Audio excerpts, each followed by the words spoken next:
Blair Rubel, and I'm director of the Comparative Urban Studies project here at the Wilson Center, and I'd like to welcome everyone. My task this afternoon is very simple and very brief, but it is no less important for its simplicity and brevity.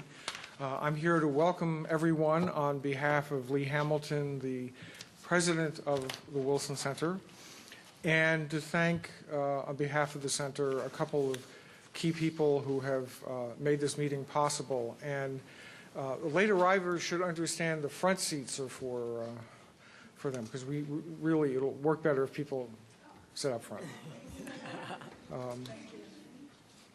This is the second meeting in a series that's been co-sponsored by the Wilson Center and the Hunt Alternatives Fund. And on the question of the demand dynamics of sex trafficking, you're going to have a lot to talk about. And one reason why we're able to do this meeting, primary reason, is the efforts and initiatives of Ambassador Hunt and, of course, of her colleague, Lina Nealon, who actually, together with Lauren Hertzer, has made the trains run on time and gotten everybody in some way in this room. So I would like to thank Ambassador Hunt on behalf of Lee Hamilton. I'd like to thank all of you for coming, and I especially want to thank Lina and Lauren, because I think anybody who's ever organized a meeting knows that there's always somebody out there who does the real work, and they often don't get recognized. So, as I said, my task was short and sweet, and but important. So welcome, and thank you all.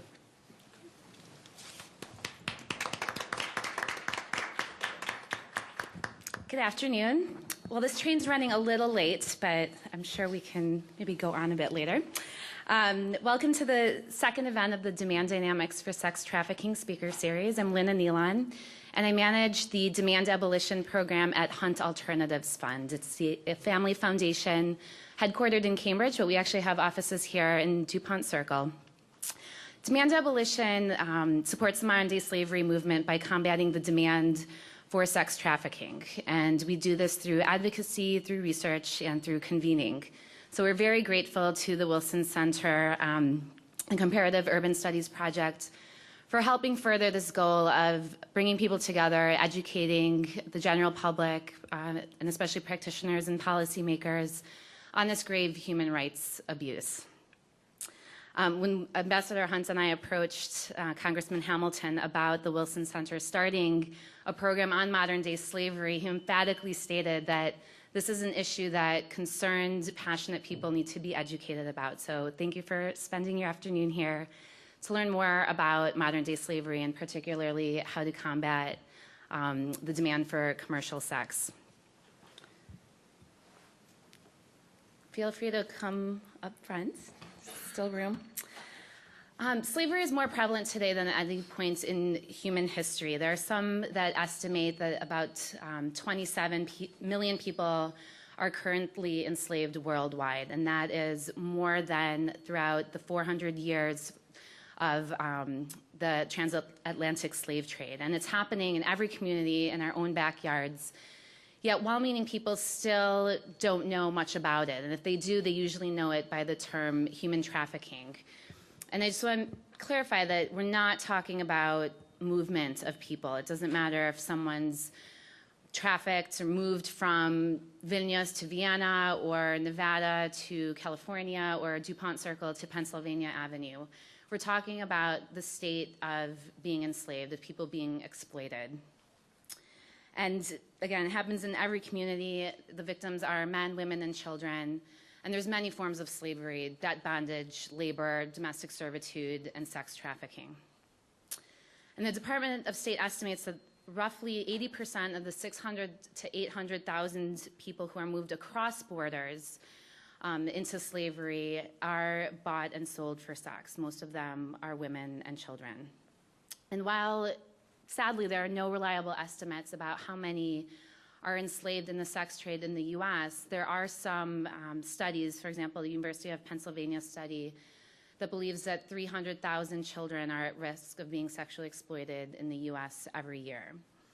The average age of entry of a US citizen into the sex industry, 11, or 13. So girls and women are lured, tricked, coerced by pimps who are basically modern-day traffickers and subjected to beatings, rapes, and whims of the people who purchase them. And although I believe it's critical to address all forms of slavery, this series and our program focuses specifically on sex trafficking and the demand for commercial sex, including prostitution, because it is what creates the market that traffickers and pimps supply with victims. There's a growing recognition among policymakers, academics, and activists that the endless supply of victims won't cease unless we combat the demand for commercial sex. We could rescue every survivor and lock up every pimp today, and tomorrow they would be quickly replaced as long as demand exists. The sex trade is not only the result, but the driver of international and domestic sex trafficking markets. This is not a moralistic position, but a progressive and thoughtful one, and one that many cities and countries around the world are adopting. Evidence is growing that addressing demand is an effective way to fight trafficking. Ambassador Hunt and I were inspired to start demand abolition after we traveled to Sweden to look at how they address this issue. And in 1999, the women parliamentarians, together with some brave male allies, passed the Sex Purchase Act, or sex purchase law, which criminalized the buying of sex while decriminalizing the selling of sex. So basically what that did is put all of law enforcement attention on the buyers. And at the same time, they created a system where the women could voluntarily leave and receive rehabilitation and assistance to leave that life.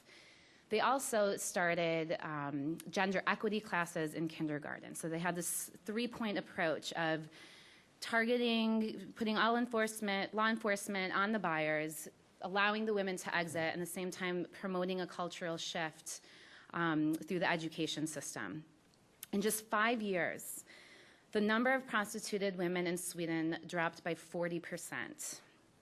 It was estimated that in 1999, since then, the estimates are that there's about 200 to 400 women being trafficked through Sweden, whereas in Finland, next door, it's about 17,000. So basically what happened in Sweden is that the market just collapsed and the traffickers didn't see it as a viable place to sell women anymore. But what also happened, which I think is truly astounding, is that there was a cultural shift. The Swedish law actually defined prostitution as inherently violent against women. And now 80% of the population agree with that ideology. And Swedish men are consistently ranked among the least likely in the world to buy sex. And the Swedish model has inspired a global trend in demand legislation. In 2009, Norway made it illegal for their citizens to buy sex anywhere in the world, even in a country that is legal.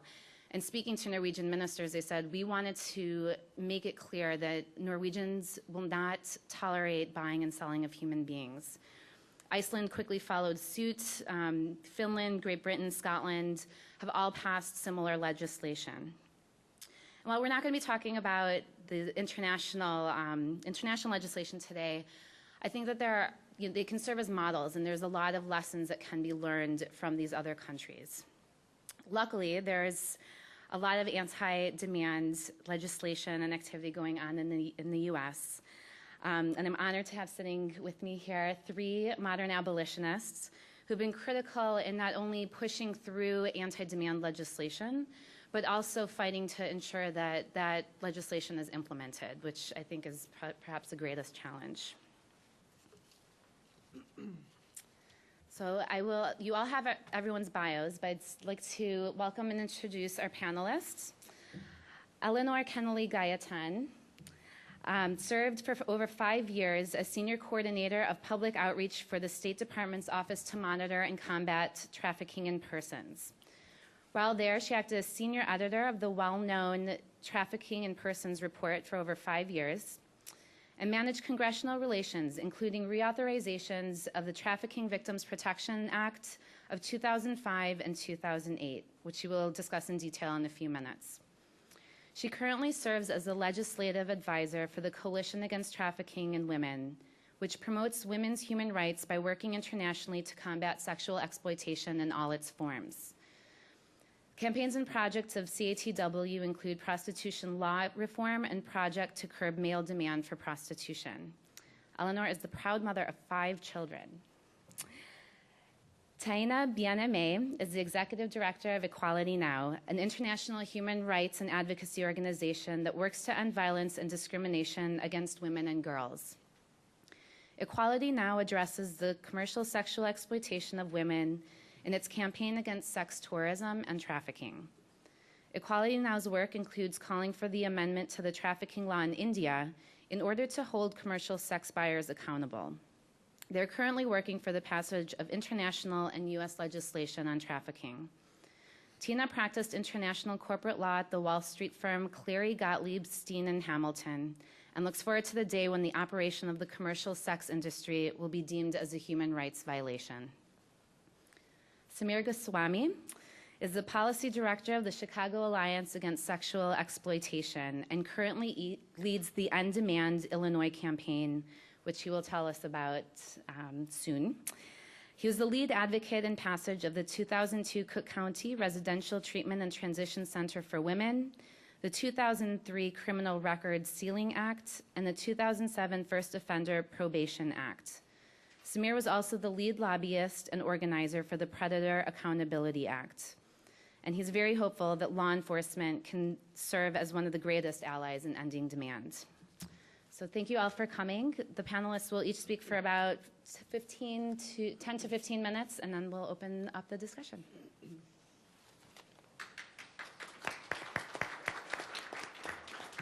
Thank you, Lina.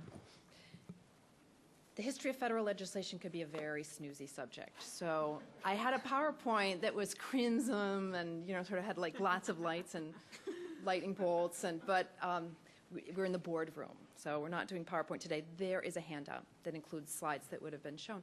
It's also always a source of some anxiety when you're in a room with people who really have worked on legislation you're about to talk to. So Ambassador Mark Lagon was one of the original drafters of the law. Taina Ben-Ami also worked on it through Equality Now, and people like Abraham Lee, who I just saw come in from the Department of State's Human Trafficking Office, has worked on several reauthorizations, is probably already working on the 2011 reauthorization, right, Abe? So please correct me if I miss something. I will focus on federal law and policy that has targeted sex buyers. First, what has been done? Let's keep in mind that combating demand is a tactic, and the overarching goal is to end sexual slavery. And since federal law governing sex trafficking is largely codified in the Trafficking Victims Protection Act and its subsequent reauthorizations every 2 years, we need to look at how demand reduction has figured in those texts. One of the most interesting things about the TVPA is that it's an extremely organic law. Because it has to be reauthorized every 2 years, there's a real opportunity to feed the learning of the NGO community especially, and of the TIP office around the world in writing the TIP report back into the law. So by looking at the series of texts, we can see how the demand reduction, in fact, movement, how the concept has broken through into the law. In the original TVPA, the concept of combating demand is absent. The word demand is not mentioned. Why not? Certainly, the idea that criminalizing sex buying is a strong deterrent to sex trafficking was in circulation since, as Lina mentioned, the 1999 Swedish Sex Purchasing Act had been passed the year before. But I think demand reduction is missing because the focus of TVPA is quite clearly on sex trafficking internationally. And in the section on prevention, the law discusses international initiatives. The existence of victims in the U.S. is referenced, but remedies focus on certification, not domestic prevention. So policymakers had not entirely embraced the problem of sex trafficking as a domestic issue. In the TVPRA of 2003, confronting demand first appears as a tactic in a meaningful way. Federal grants and contracts can be terminated if the grantee or subgrantee engages in trafficking or buys sex during the grant's period of performance. It's a very small section in Section 3 of the bill under enhancing prevention of trafficking in persons. Again, the orientation is toward the international tactics, but it's important because it really puts on the same plane if you lose your grant and you're a federal contractor, that's a heavy punishment. So it's an effective form of demand, it's not criminalizing demand, but it's saying you're going to be punished in a meaningful way. In the TVPRA of 2005, we find the first references in the law to reducing the demand for commercial sex as a way to prevent trafficking in persons. This is a conceptual breakthrough which appears interestingly in both Title I, Combating International Trafficking in Persons, and Title II, Combating Domestic Trafficking in Persons. That Title II, really showing off the whole domestic picture, was extremely important. And suddenly, trafficking of U.S. citizens is acknowledged, and confronting the demand for commercial sex is considered a weapon to be used both in the annual TIP report as a new minimum standard and as a program to reduce trafficking at home. The Title II has many important provisions, and by not mentioning a provision, it's not that I'm slighting it, but the end demand provisions were largely drawn from legislation sponsored by Carolyn Maloney, Congresswoman from New York, who's been really a leading advocate, really a forward-leaning thinker on trafficking and sex trafficking especially. The end demand provisions of Title II include research directives, including very specific data requests, and then new programs for law enforcement working with NGOs directed against sex buyers, as well as grants in support of John's schools. The handout includes some of the language from these provisions, but what's important is that under prevention of domestic trafficking in persons, one of the studies is a biennial, comprehensive research and statistical review of severe forms of trafficking. The second study that's required is so specific. I mean, the Congress wanted the Department of Justice to estimate the number and demographic characteristics of persons engaged in sex trafficking and commercial sex acts, including purchasers of commercial sex acts. So we're really trying to go after what is the picture of sex buying in the U.S. The first study on severe forms of trafficking was just submitted to Congress last May, and it's useful. The second study has never been done, despite a reiteration of the requests in the Wilberforce Act of 2008, and despite an implausible assertion by DOJ that a study, which actually says we can't study the commercial sex industry, it's really quite hard to do that, fulfills the 2005 mandate. That's unacceptable. So another part of the 2005 TVPRA, Section 204, describes a grant program for law enforcement. And I'm going to quote exactly because it's really important, that the Attorney General can release grants to state and local law enforcement agencies, quote, to investigate and prosecute persons who engage in the purchase of commercial sex acts. And then separately, grants to educate persons charged with or convicted of purchasing or attempting to purchase commercial sex acts. And $25 million was authorized for that grant program. Ambassador Legan, off the top of your head, was that money ever appropriated? It wasn't. And even Carolyn Maloney's office says they don't think many grants of this kind have been released. But no one knows. And perhaps grants have been dispersed. If so, DOJ really does need to report out on them.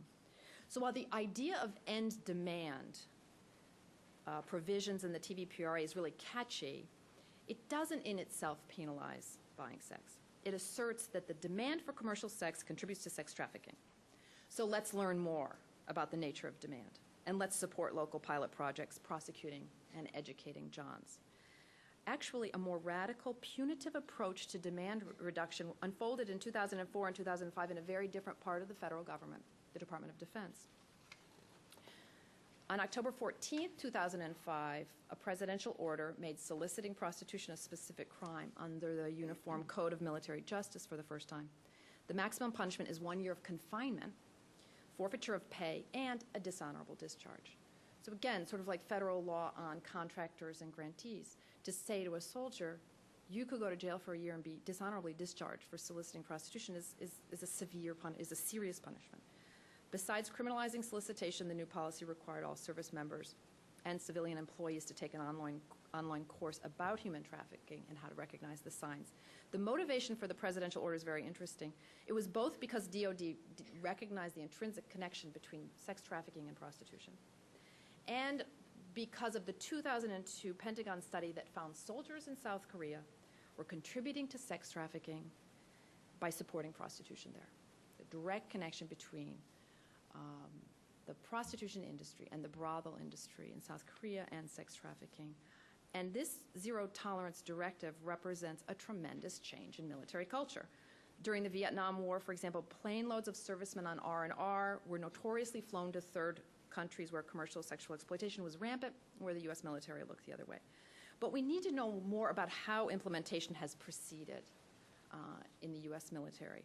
There's really nothing that you can find right now on how it's unfolded. Finally, let's look at the Wilberforce TVPRA of 2008.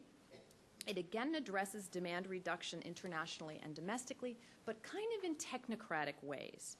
First, in the annual TIP report, there's clarifying language that says when the State Department considers a country's tier ranking, they must consider, quote, whether the government of the country has made serious and sustained efforts to reduce the demand for commercial sex acts. The backstory on that language. The point of it is to create, it was really created and promoted by advocates outside of government. And the purpose was to flush out countries like Germany and the Netherlands, countries which maintain a legal prostitution regime, basically in order to knock them out of the perennial positions on Tier 1. The assumption is obviously that these countries aren't doing much to confront demand.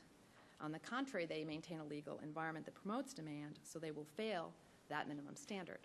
However, in the most recent TIP report, you'll find many of the countries that have legal prostitution regimes continue to be on Tier 1. So whether or not that provision of Wilberforce is being enforced is not obvious. Wilberforce also underscores the importance of the Department of Justice producing the reports already mandated, and again implies that more data is essential. For example, the FBI is directed to disaggregate arrests of pimps versus johns versus prostituted people in the Uniform Crime Reporting System. One of the motivations is to reveal the disproportionate focus on arresting victims rather than traffickers or johns. With regard to combating demand, I think we find in the Wilberforce TVPRA the same yearning for data and information to support a stronger national consensus on the legitimacy of punishing the demand for commercial sex as a way to end sex slavery. As it stands now, I'd have to point to a different place, a different example of the federal policy on sex buying. There's an MTV video partially funded by USAID. It's the Killers' song, Goodbye, Travel Well. And it has a tagline, things cost more than you realize. So it's a message to buyers, a message to John, but it's warning Johns to be more sensitive to the existence of slavery and prostitution rather than the idea that this guy has bought a slave simply by participating in this abusive transaction. To say some things cost more than you realize is to continue commodifying the woman who he's just bought. And that's unacceptable in itself and probably should be criminally sanctioned. What do we need to do? I think we have to demand implementation of the TVPRA of 2005 and the Wilberforce provisions, including this study of commercial sex industry, which hasn't been done. The grants to state and local law enforcement on prosecuting sex buyers should be supported, should be implemented. And then disaggregating the arrest and prosecution data is important. There is an idea on the Hill right now of holding an oversight hearing. Congresswoman Maloney and Watson are interested in looking at is the Department of Justice especially implementing Wilberforce, or is the federal government sufficiently implementing Wilberforce? And I think that would be a very wise and useful oversight hearing. We need to encourage DOD to share whether solicitation sanctions are being enforced and how the new anti-prostitution code is being implemented. From Abraham's office, Ambassador Lucy DeBaca recently said, quote, "We are looking for ways to reduce the demand for commercial sex and forced labor through stronger enforcement and better reporting. I hope that we can contribute to the GTIP plan to advocate a demand reduction strategy on the national level." But I think, in summary, what my conclusion from looking at federal legislation and policy is that we shouldn't wait for the federal government. The energy, commitment, and creativity are happening at the local and county level. People like Samir and Taina are the change. And my sense is that these changes need to be pushed back to the federal policy level for acknowledgement to inform more robust federal response. And for this collation of knowledge, I think Hunt Alternatives' demand abolition program will serve as a remarkable and necessary catalyst.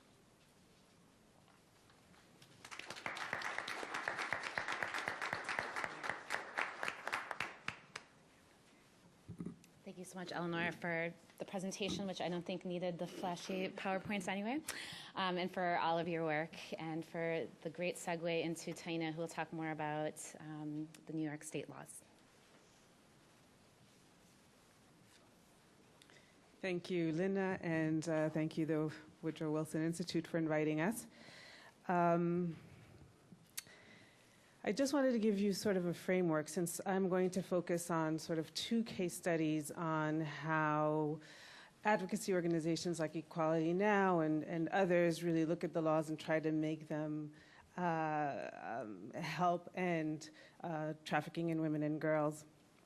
Equality Now, as Linda said, is an international human rights organization that works to end all forms of violence and discrimination against women and girls. So trafficking is just one of our programs. We also focus on discrimination in law, female genital mutilation, and sexual violence. And the reason why I say this is that it's all part of a link. As Linda explained in the numbers, even though nobody really knows how many people are trafficked, everyone agrees that 80% of people who are trafficked are women and children, and that the majority of those women and children wind up in the sex trade. So when Equality Now started in 1992, and we were looking at trafficking and the immensity and the complexity of this issue, we looked at it in terms of sex trafficking because it disproportionately affects women and girls, and asking ourselves, like, how can we be effective in addressing this multi-billion-dollar industry that involves organized crime and government corruption, and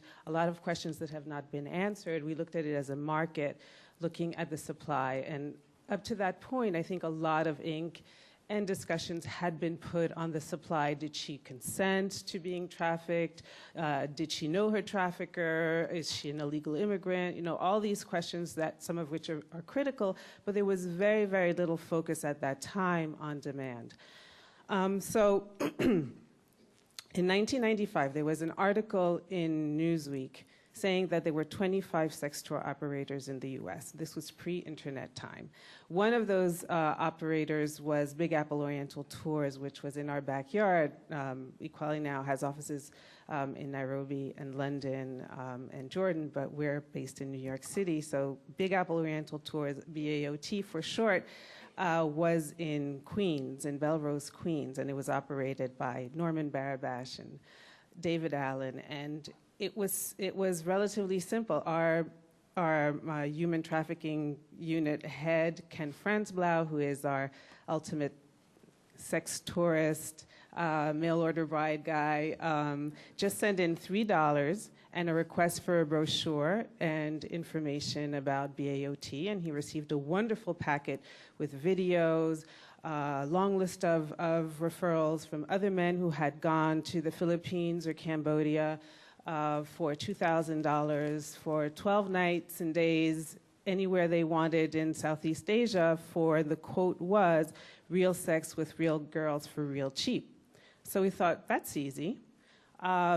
So Ken called up all the happy guys who just gave all the information possible about how they were welcomed at the airport and how your guide would help you negotiate in the bar fines with the mama-san as to whether you can stay in that place or take her back to the hotel. I mean, great detail that I will spare you. So with all the evidence that we gathered, we went to the Queens District Attorney's office at the time. Well, he still is he's changed, I think, in the last 15 years, but District Attorney Brown, who said, there's really no evidence. I mean, it happens elsewhere. This really does not violate the Penal Code of New York, which prohibits solicitation of prostitution or profiting from prostitution.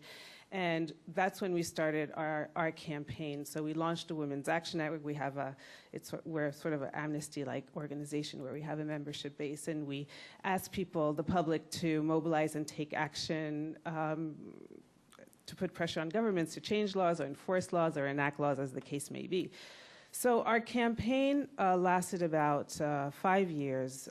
It was pretty relentless, and we had some very powerful supporters like Gloria Steinem, like Representative Carolyn Maloney, the New York Women's Agenda, who kept pushing and pushing the district attorney's office to say this is a clear violation of New York state law, and without avail. Then Eliot Spitzer is reelected as Attorney General of New York. So we go to him, and he says, this is great. Our office in Poughkeepsie will start investigating on Big Apple Oriental Tour.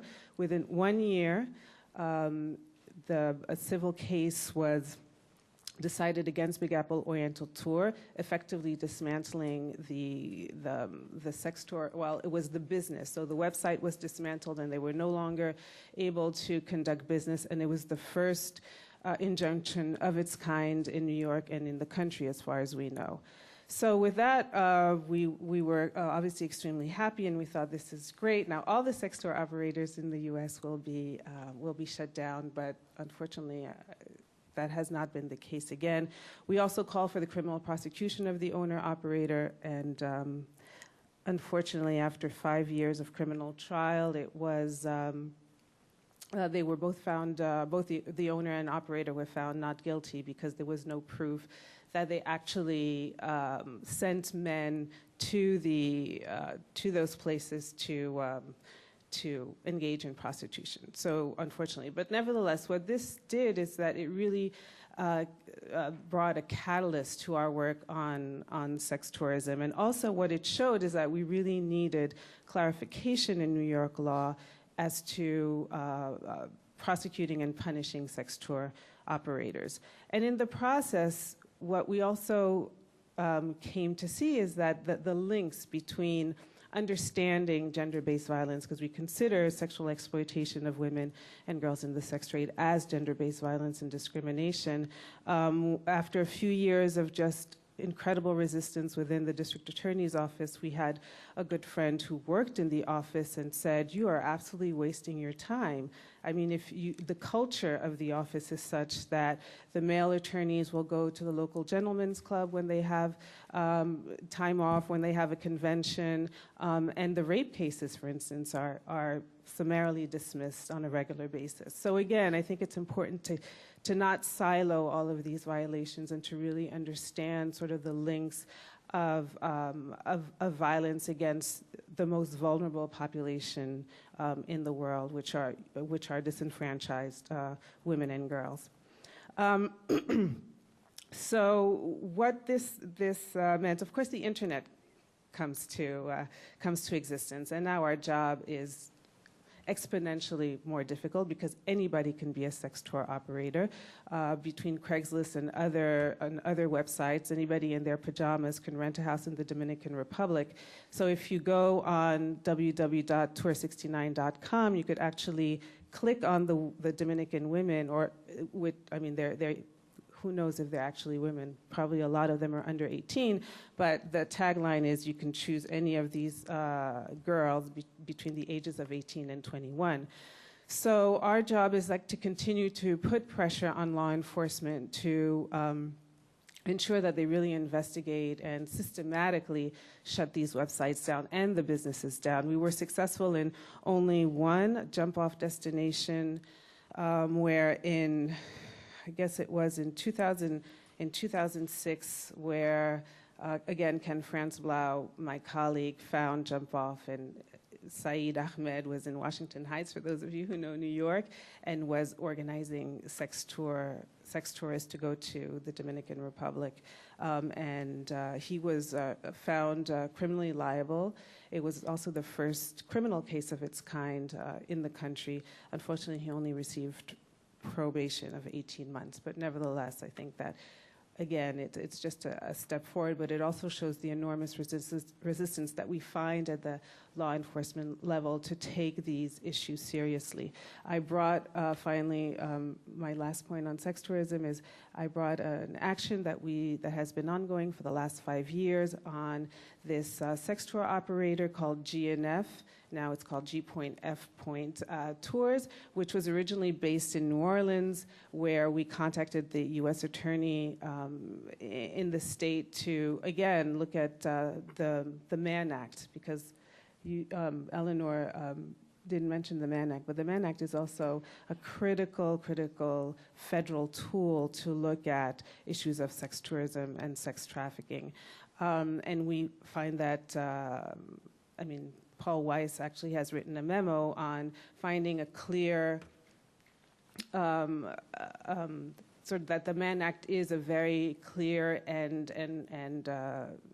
solid and a good tool to address sex tourism, and yet unfortunately our federal government has refused to use the Mann Act in looking at sex tour operators. So GNF was in New Orleans after Katrina. We thought, well, that's the one good thing about Katrina, Gunter France his business will die. He's the owner-operator of GNF Tours, and then within 3 weeks from now, we saw he just opened shop in Texas.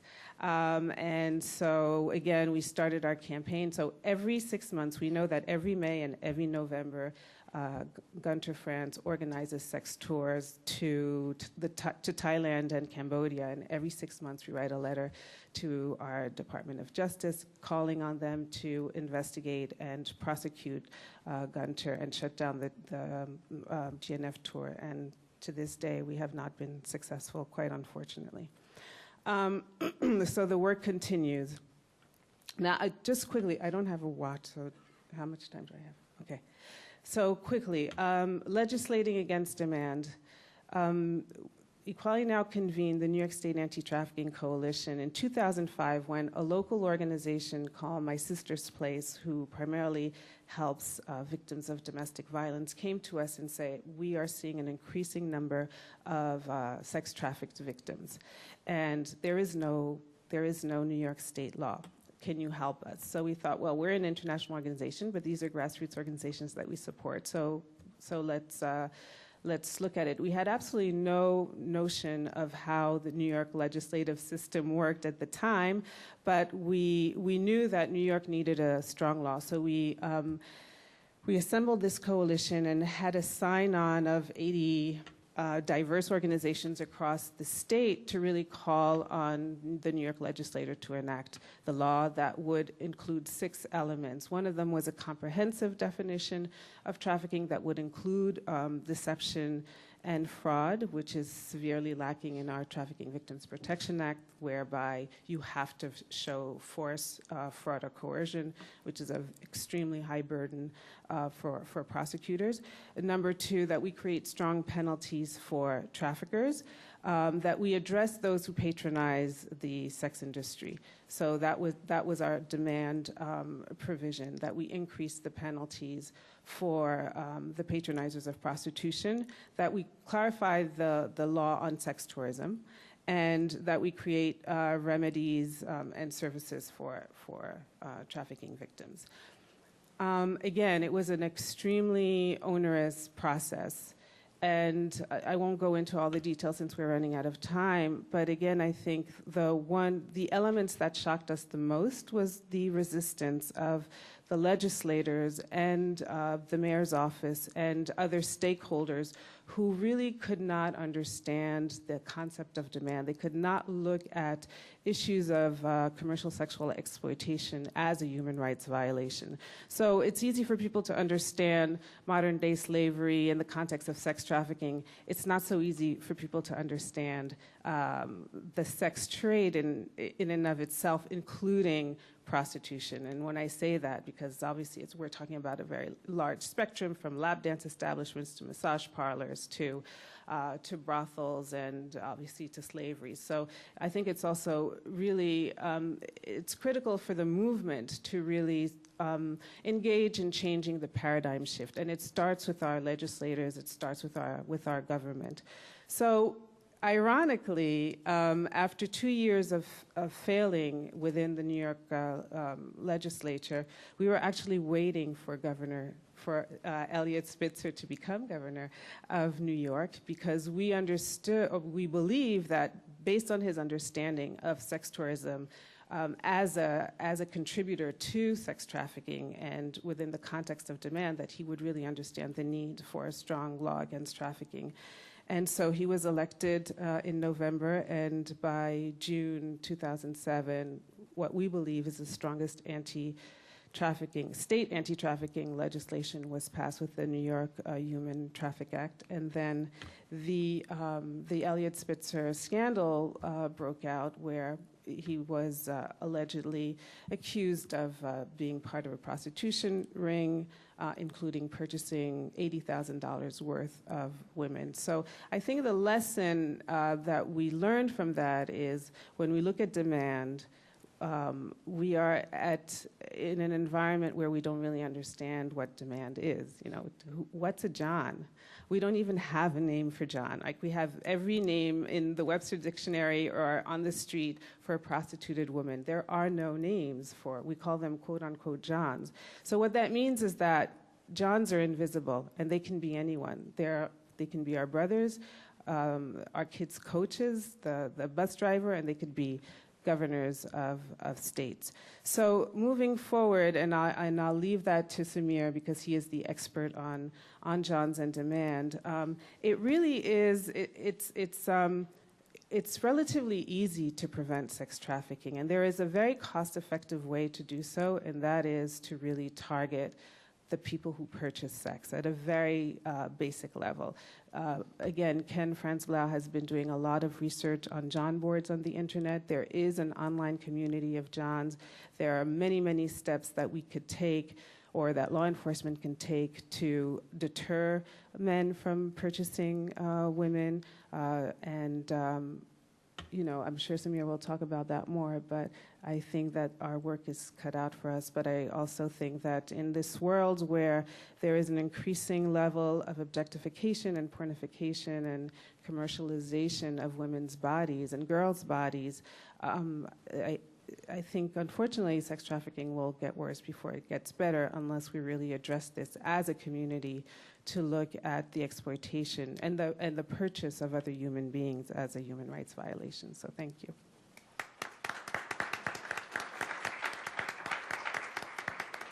Thank you, Taina. And I was especially struck by the mention of culture and the culture that we are working within. And perhaps during the Q&A, I'd love to hear more thoughts or thoughts from the audience about how do we create the conditions to support legislative change and cultural change and what comes before the other. So Samir, come join us and tell us about the Predator Accountability Act in Illinois and about the End Demand Illinois campaign, which was launched about 6 months ago. Well, good afternoon, everyone. Good afternoon. I have the privilege of being the fourth speaker at around 4 o'clock, is that right? Yes. Well, a very big thank you to Lina and Mark at the Alternatives Fund and the Wilson Center for hosting this, and it's a very big honor to be on this panel with all of you. As Lina mentioned, we launched the End Demand Illinois campaign officially a few months ago, but it really started about a year or so, a little over a year ago, and that essentially is a grassroots campaign. It's a statewide campaign in Illinois that says our state, which is the 5th most populous state in the nation, the law of the land, by the time we're done with our campaign, is going to reflect the philosophy that law enforcement resources should not be spent on arresting prostituted persons, period. Those resources should be spent on going after the demand and doing a much better job of prosecuting traffickers and pimps in all the forms that they come in. That's the very simple goal of our campaign. Now, we're very excited about the progress we're making in this short period of time, but I also want to recognize that we're standing on the shoulders of a lot of people, including many in this room, who've been able to advocate so we can get to this point. So thank you for that. I also want to recognize that I think we inadvertently stole the name of the campaign from a Shared Hope International campaign, so thank you. Also, before I start, this week our state's attorney in Cook County, Anita Alvarez, introduced legislation that it increases the ability of prosecutors in Illinois to go after demand. It also increases their ability to start investigating and investigating sex trafficking operations, very organized sex trafficking operations. And it codifies finally in our law, at least in 2010, that minors who are prostituted are victims, period. They are not criminals, as in many cases, even in Illinois, we have done in the past, we've arrested minors for being involved in prostitution. And Karen Staus, who's with the Polaris Project, is here today. She wrote a big chunk of that legislation, so thank you to Karen Staus for helping out.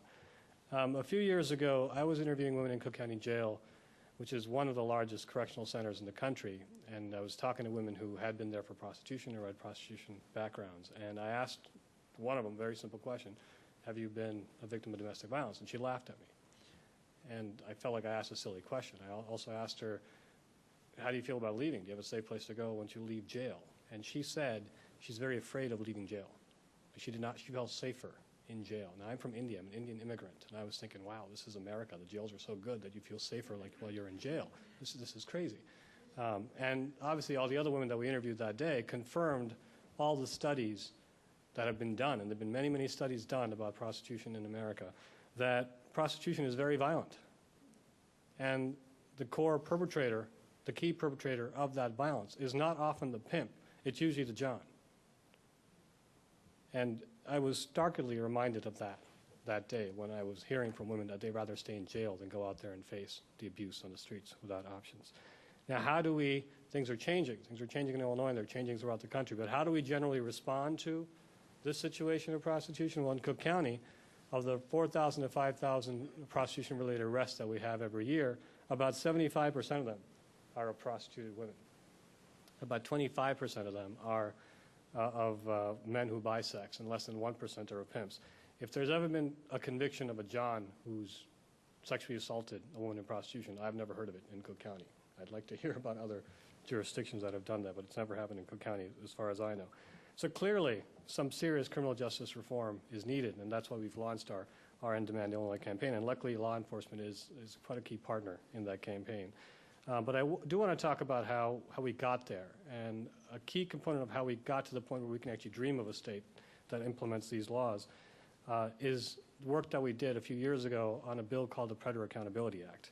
So my goal today is to tell you how that advocacy has helped us get us to where we are, but also talk about civil law and how civil law can be used as a vehicle for victims in prostitution to hold their perpetrators, be they Johns, pimps, or traffickers, accountable. And the Preggers Accountability Act is a very simple bill. It codifies in Illinois law the simple philosophy that we all accept, that's if I am wronged, I have remedy. So if any one of you after this presentation comes up to me and slaps me, I could sue you, and I should sue you if you come up to me and slap me at this event. Victims of prostitution in practice don't have that right because there's very little legal precedent in any state in the country where juries are convicting or are holding men liable who are assaulting prostitutes because they come under the general stereotype she's a prostitute. You know, she probably asked for it, period. And that's what the Preggers Accountability did. On July 3rd, 2006, then Governor Blagojevich, he did do some good things. He signed the Preggers Accountability Act into law. And with his signature, prostituted individuals who are legally recognized as perpetrators of a crime in Illinois law also got recognized as victims under Illinois law. This legislation created the nation's most progressive civil cause of action for survivors of prostitution. Survivors can now sue those who recruit, profit from, maintain, or harm them in the sex trade, be they pimps, traffickers, Johns, or individuals or entities who profit from their sex trade activity. Now, civil causes of actions are rarely used, but we learned it was an exhaustive process to get this bill passed. It took us about 3 years. But we learned a lot about what we're facing in our Illinois legislature, which reflects what we're facing in general society. For example, under this law now, if a survivor of prostitution is exploited post-2006, she can sue a John to say, you know, your actions against me caused me $10,000 in damages. So you have to pay that up. So then I can, you know, get my therapy, get job training, whatever you need to do. It's a very basic concept. What we're very excited about is the potential it has to deter other men. Now, as I mentioned, we've interviewed men in Chicago who buy sex, and I think Lynn is doing some of those interviews in Boston right now. Your average guy who buys sex doesn't just happen to stroll into a brothel and say, oh, what's this? You know, maybe I'll go buy a prostitute. No. Our interviews show that men who buy sex buy so very often. It's kind of a regular pattern. They rarely, I think 4% of men that we interviewed who used to by women in prostitution at least twice a month. I think 4% said that they ever had any kind of interaction with law enforcement for their prostitution-related activities. So they feel no criminal justice pressure, period. But can you imagine a time where there's a group of guys sitting around on a Monday, and a guy tells his buddy, hey, listen, man, you remember that stripper that we hired 2 weeks ago for Jim's bachelor party? Well, we're getting sued now because of what we did to her.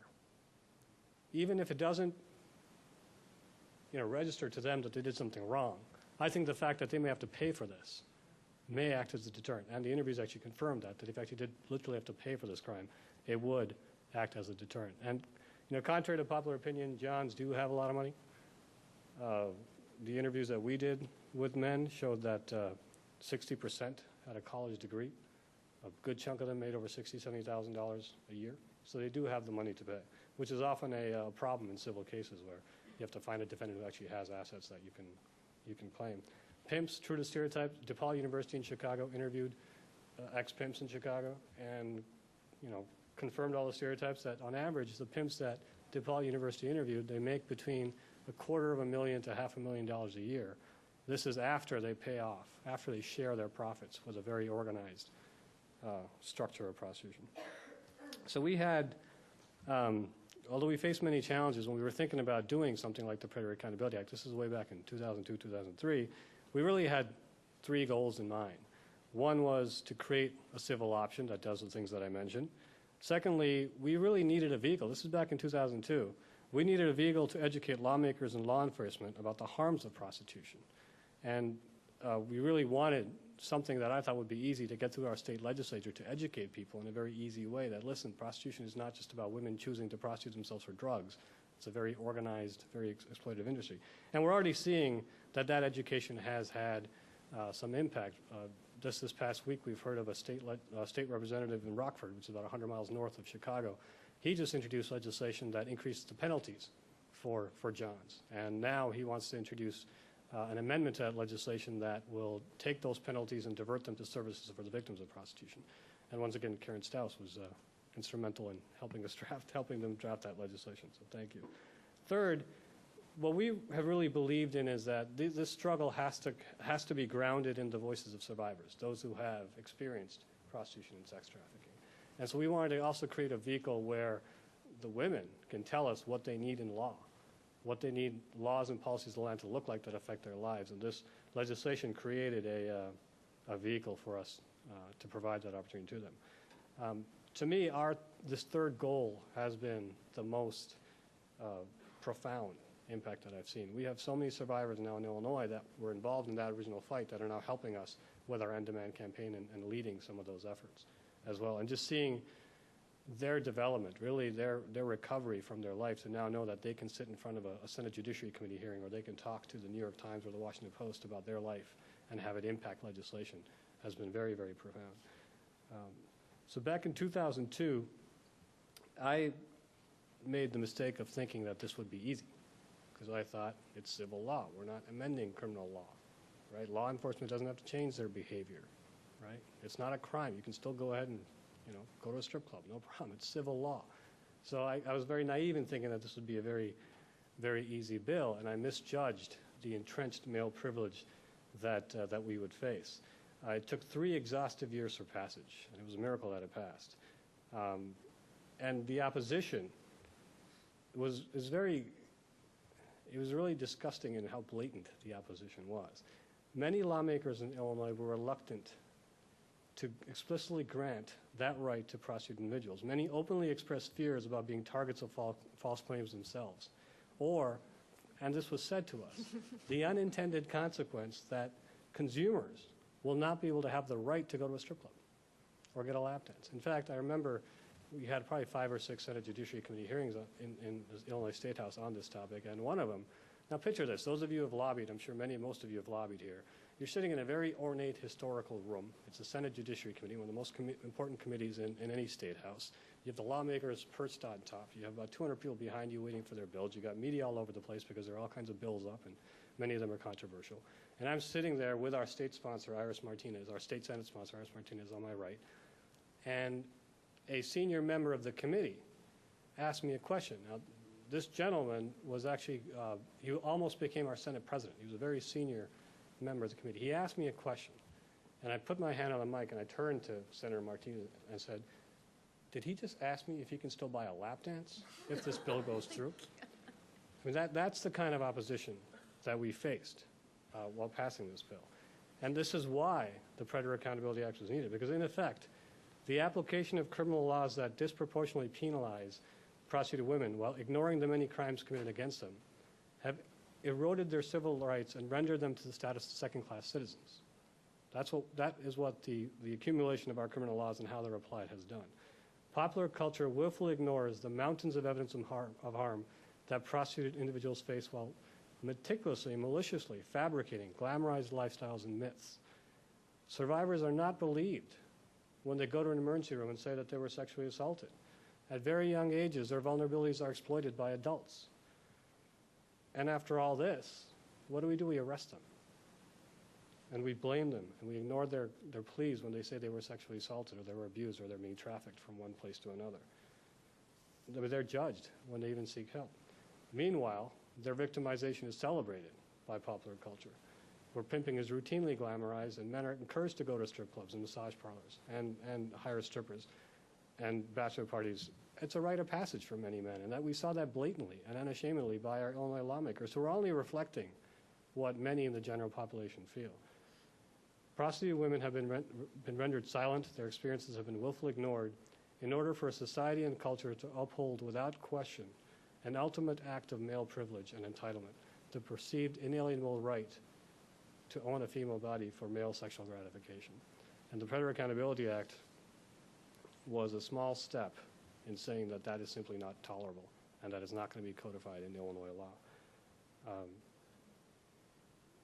These myths obviously have very, very deep roots, and just I tend to not be naive because I've read many studies on prostitution. I've been thinking about this stuff obsessively for the past 15, 20 years, and it was almost a mental health issue for me, but I still did not, I never fathomed how deep and ingrained this cultural opposition was. I mean, right away, without us even talking about this bill, the Chicago Sun-Times, the Chicago Tribune took editorial positions against the bill, saying it was trivial.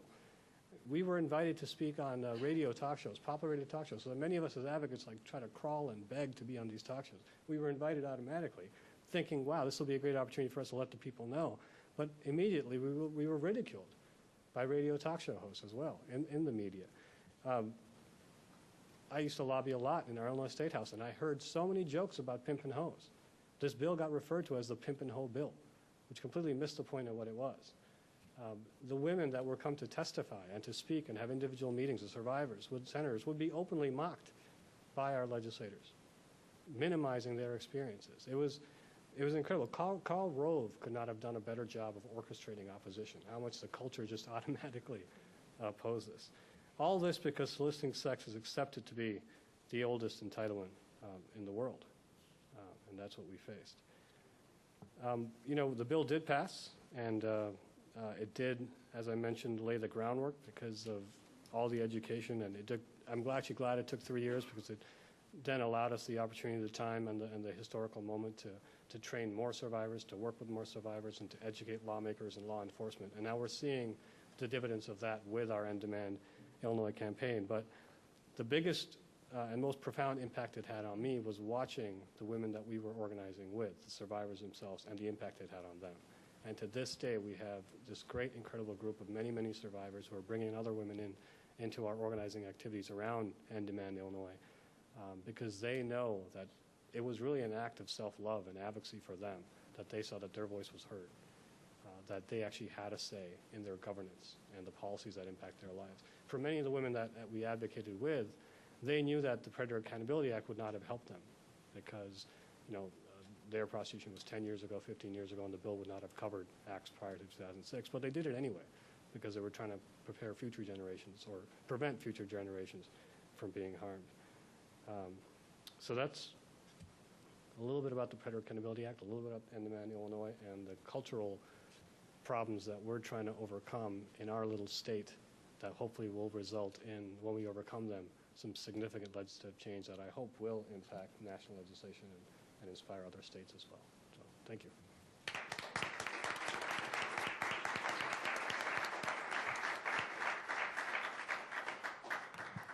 Thank you, Samir. I personally am very excited to see how the End Demand Illinois campaign unfolds. So I'd like to open it up for questions, comments. We do have a lot of experts in the room too, so feel free to share your thoughts or comments. Yes. Oh, and please, if you could introduce yourself. Hi, I'm Denise Brennan. I'm a fellow here at the Wilson Center where I'm writing a book called Life After Trafficking. I'm a professor at Georgetown University. I really appreciate the passion with which you are all working every day. I'm a little troubled by the slippage that I'm hearing, the terminology about sex trafficking, comes out of a legal category that pivots on the notion of force, fraud, and coercion. But I'm also hearing about lap dances where adults are involved. I'm not in any way talking about minors. I'm hearing about sexual exchanges between consenting adults. I'm hearing about prostitutes that are necessarily buying drugs.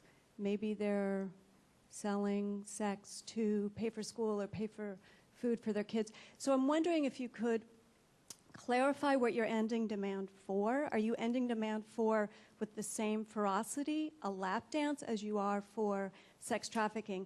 I've had the privilege of traveling the country and meeting people who fit the legal category of force, fraud, or coercion, and I'm deeply, deeply troubled to think that having been held by gunpoint to pick tomatoes, or in someone's home to clean floors, or in a brothel that is sex trafficking, that these are sitting side by side in your presentation along somebody who's giving a lap dance. Thank you.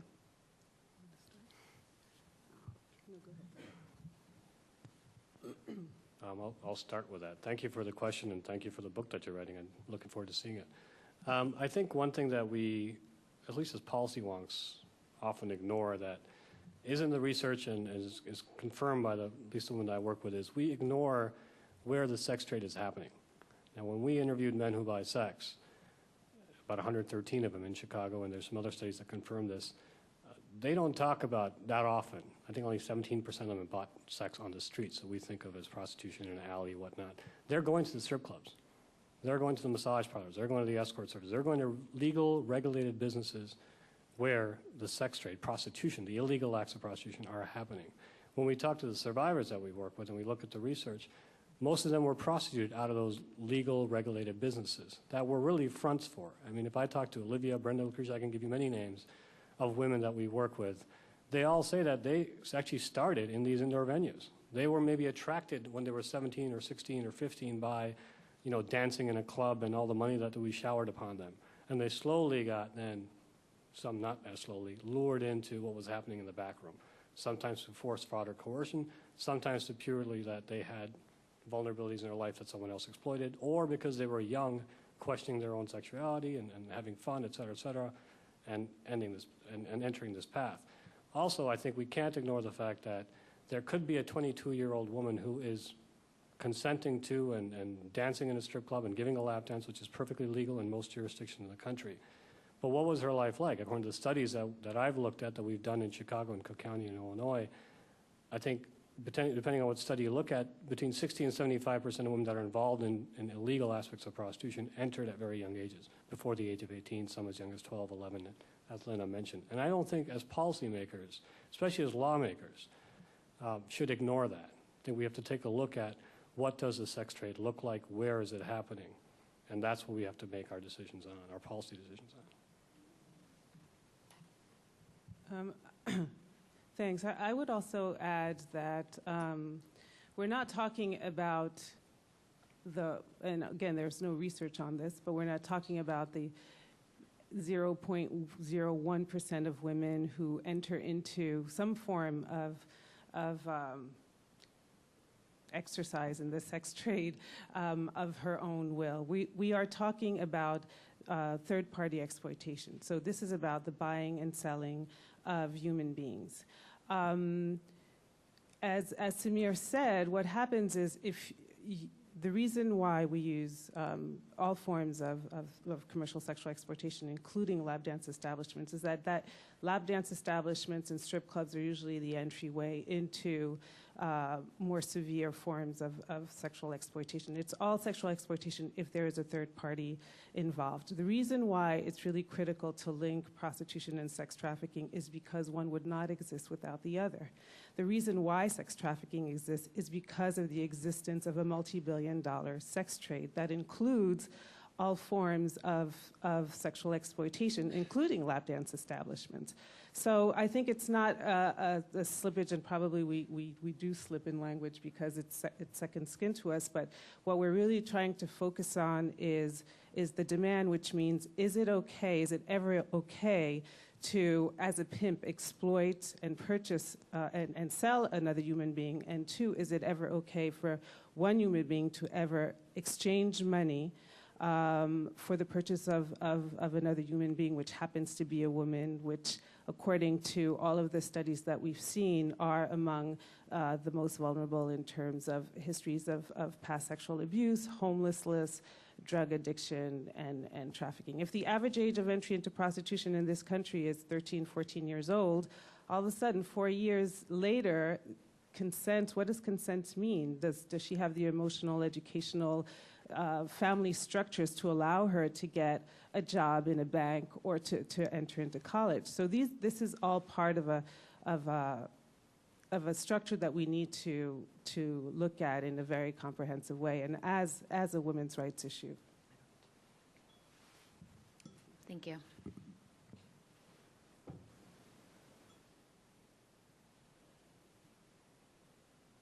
Mickey Atchich, Institute for Inclusive Security, and thanks, Lena, for putting this together.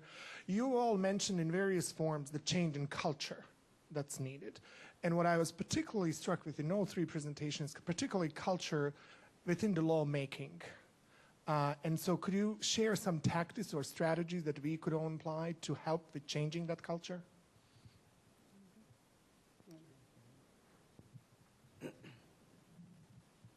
That's an excellent question, and I wish I had thought about that before Lena said that I'm hopeful law enforcement will change.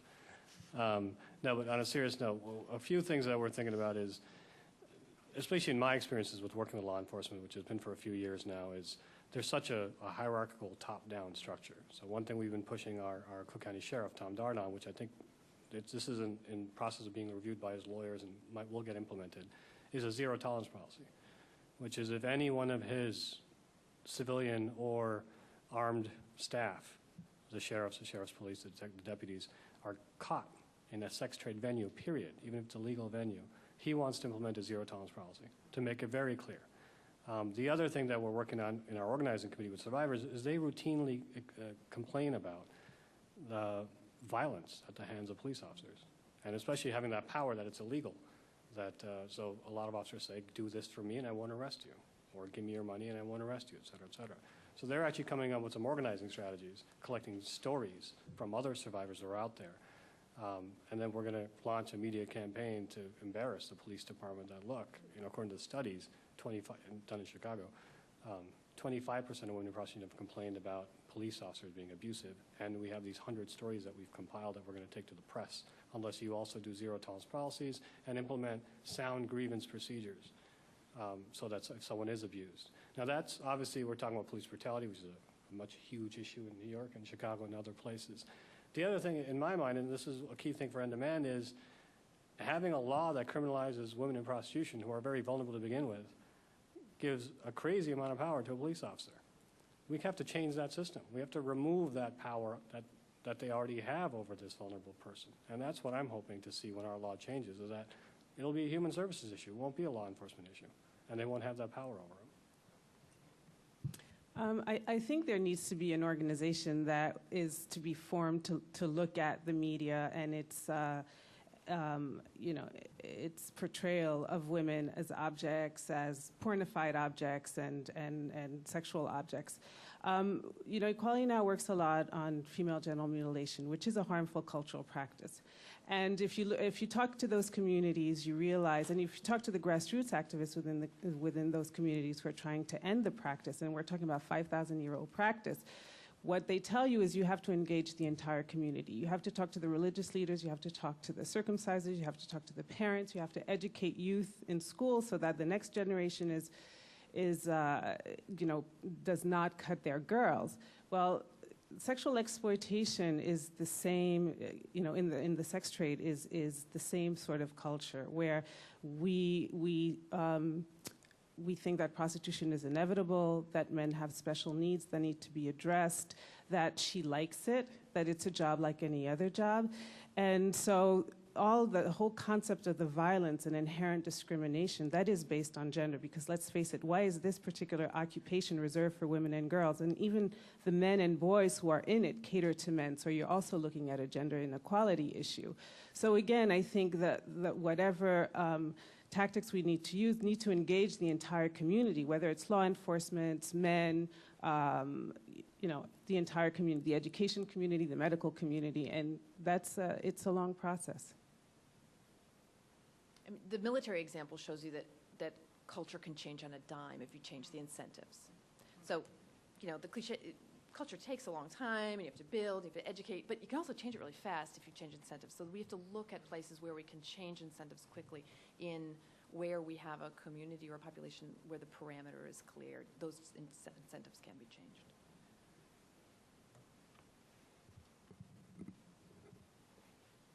Yes. Hello, thank you all. My name is Shayna Overstreet, and I'm a George Mason University Peace Operations student, and I've also done some work with the Department of Defense, more specifically the Department of the Army, and their program to combat trafficking in persons.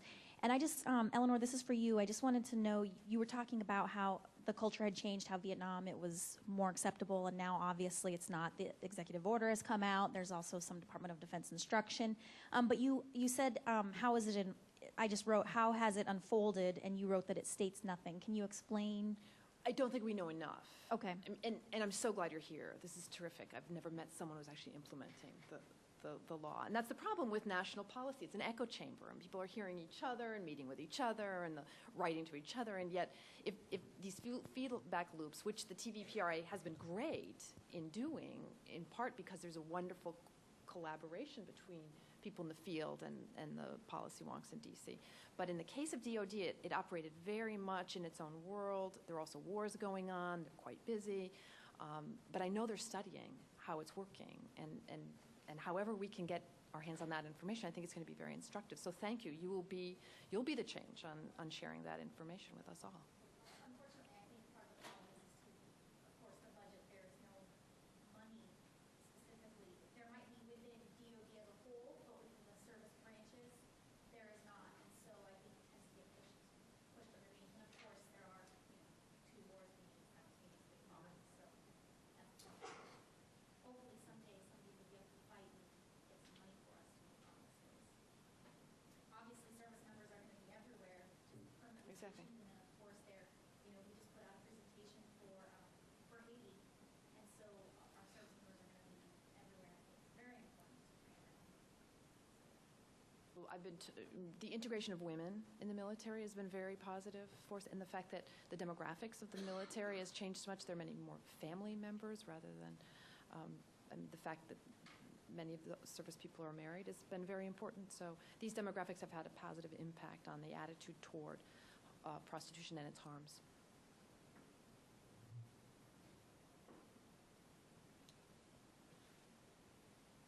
Abraham, any plans for the reauthorization of TB here? I mean, tell us something, Abraham. I have nothing to share. Oh. Maybe in a year. Okay. Hi, Allison Hollabaugh, Congressman Christopher Smith's office. Thank you all for your presentations and the ingenuity and just the initiative that you're taking in really addressing the demand issue. One of the concerns that has come up repeatedly in Mr. Smith's office is how to help women who are in prostitution, either feeling like they're in there willingly or however they ended up in prostitution, how to help them out. One of the benefits in the past of arrest is that it separates the woman from a pimp and takes her out of the environment, takes her to a police station where she can then talk with the sheriff or whoever is specially trained to speak with her about the issues that she's encountering and to win her trust and help talk with her about other opportunities that she might have. I'm wondering if you've developed a parallel process to that in order to help the women who may want to leave if they had time and opportunity and trust to leave, to actually leave prostitution without actually being arrested, or any other sort of ideas on how that can be accomplished. And also if you have any statistics on how many women have gone into rehab services and job before and after the law was passed in Cook County, that would be really interesting to me. Thank you.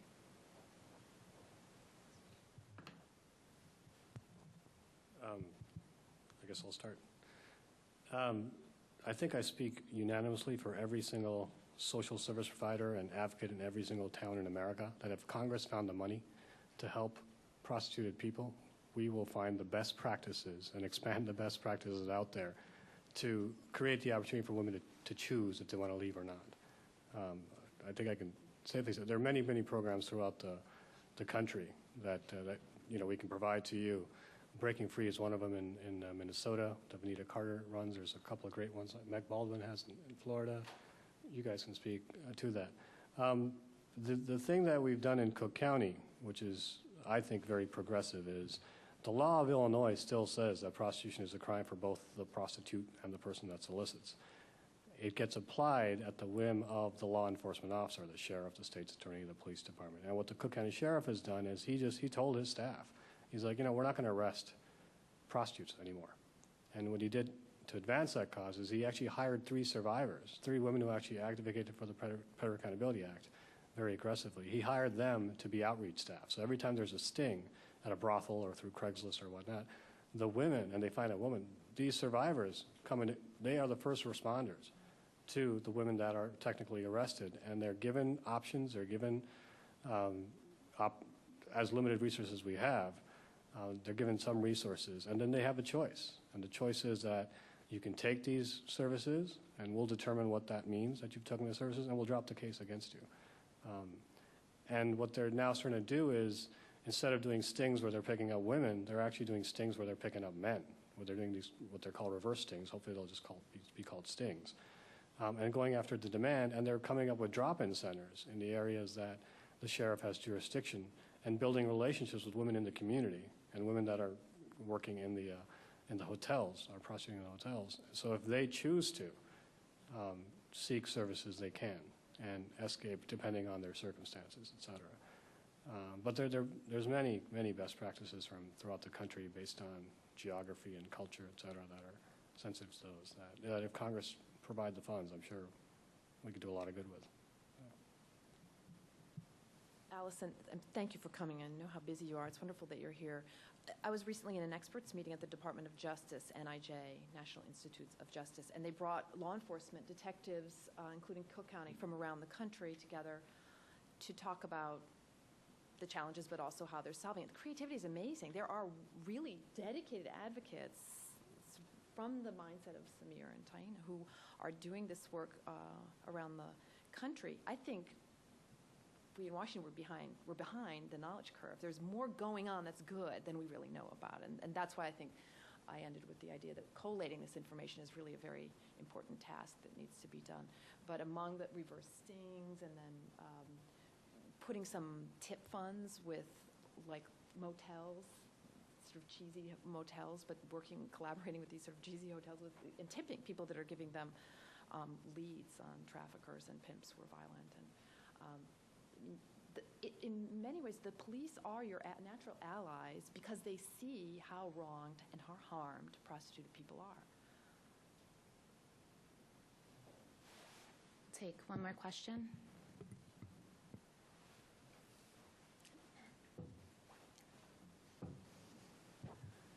Hi, Samantha Vardaman with Shared Hope International. I'm curious to hear your views on John schools. There was a time when that was being touted as a fantastic demand approach, intervention, et cetera. But lately it seems there's been more criticism launched at those, so I'd be curious to hear about that. The good news is that Michael Shively and Apt Associates are about to come out with a really fascinating report funded by I've been so nasty on Department of Justice, but they did fund this really good report that's coming out, and it describes about 400 John schools around the country, and Mike Shively said he had no idea there were that many programs and all kinds of permutations, and the conclusion has been it's one of the most successful criminal justice programs in very little recidivism among the offenders. So they work. John schools do work, and there are a great variety of John schools out there, which you'll be able to read about like any month now or any week now. Just as a follow-up to that, I guess part of my question really is about the fear that many people have that John schools are actually capturing Johns of buyers of children as well. And the failure to disaggregate between buyers of adults and buyers of children are resulting in child rapists actually being processed through a John school as opposed to being prosecuted for what they are. Obviously, it's an anecdotal. I don't think anybody anywhere close to the system would allow that. I mean, these people are. There's a different set of laws that are. Assuming being applied. It's So like- anyway, just did you have any information or any thoughts or experience with any of the John schools implementations that would speak to that? No, as an international advocacy organization, we haven't really focused on it, other than, some of our partners like Sanctuary for Families has serious doubts about John schools because they're not really, obviously it depends on the facilitator and how it's approached, and it certainly does not have a gender lens in the way it addresses the exploitation of women and the purchase of women's bodies as a violation of the dignity and, creating violence in the woman's life. So again, I'm looking forward to reading that report.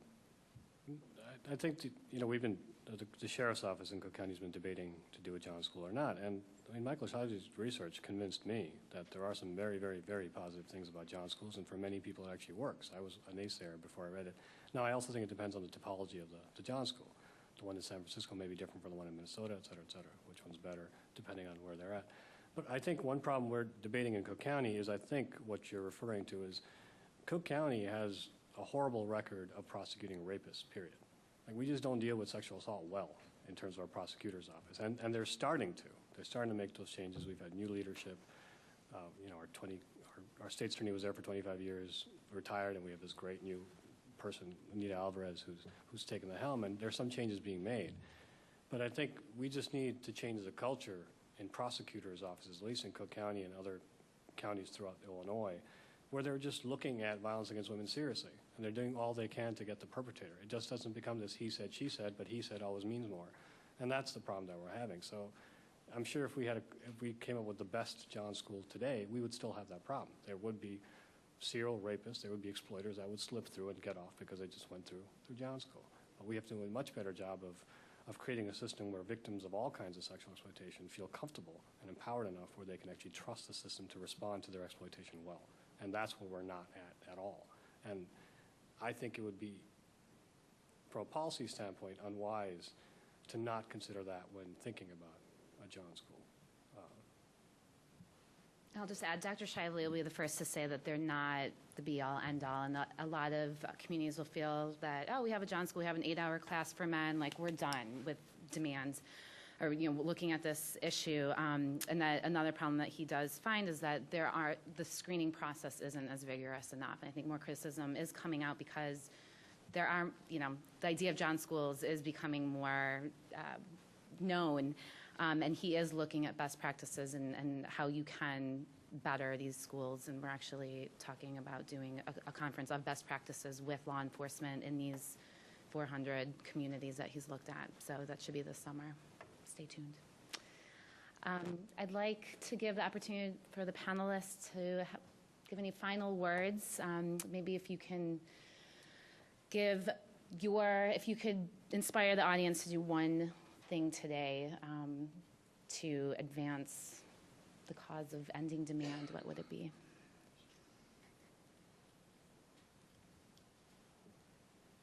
That's all you, Tane. That's on me. Well, mine is easy. Get the Department of Justice to systematically and universally shut down every sex tour operator in this country. So you can start with GNF tours and the internet is also a wealth of information for law enforcement to end sex tourism if we really want to end demand, or at least start addressing it, ending demand. And Tina, is there a letter on the Equality Now website or anything that people can go to and send to their representatives? Our website is in perpetual reconstruction. But, why don't you go on and see? I'm sorry, I didn't check before I came. But you have the actions here, sorry. A little postcard would be enough. I mean, I think we really need this study of the commercial sex industry. Otherwise, we're going to have the kind of debates that we could have gone off on earlier in the question period over and over again. I mean, there was a time in this country where domestic violence, cop comes to the door, there's a dispute. Well, it's impossible to disaggregate or disentangle if he hit her or she's to blame. And domestic violence was not dealt with in part because there was this sense that you couldn't, it was been infinitely difficult to tell who's the victim or was that victim not a victim or not. And the police didn't want to get involved, and that's all over now. I mean, it is wrong. Violence at home is wrong. Arrests come first, and then you ask questions later. We're nowhere near that place in the scenario of prostitution, whether a person who's giving a lap dance is or is not a victim. We'll go around and around that bad boy unless we get a study that's truly a good study of the commercial sex industry.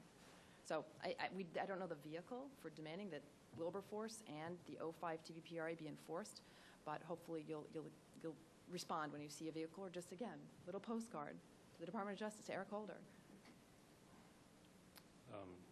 I think we need to start identifying Johns. I think, we have this Rescue and Restore, Look Beneath the Surface, which is very good, and I think calls to the National Human Trafficking Hotline increase every time in April that they have these outreach days where people get educated about how to identify victims, and some calls go through as a valid call, some don't. But that does show you that when you educate the public, they actually do act, and they do their best sometimes to identify victims. That's very hard. I've been doing this for 15 years. I could not identify a victim of trafficking in a restaurant if you paid me. Like, I just couldn't. It's very hard to do so. And it takes a lot of courage. But what we can easily do is identify John. Next time you go to work on Monday and your buddy tells you went to a strip club, but says that in the normal course of a conversation because it's accepted, I think we should call him out on that. Next time your friend tells you that, they went with their partner to a strip club or he bought sex, that's what they do on Fridays after poker night, I think we should call that out. I mean, those are very common conversations that we don't hide this kind of behavior, period, in normal conversation. I think we should start making men uncomfortable when they start talking and boasting about their participation in any kind of sex trade venue. I think we should challenge, at least make them think about it. And I think that's one thing we can do.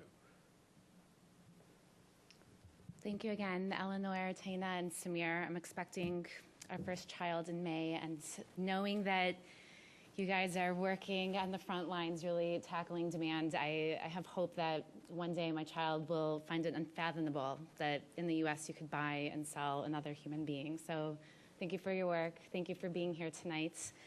Thank you to all of you for the wonderful questions. I encourage you to look at, to visit the CTW, Equality Now, and Chicago Alliance Against Sexual Exploitation and End Demand Illinois campaign websites to learn more about these topics.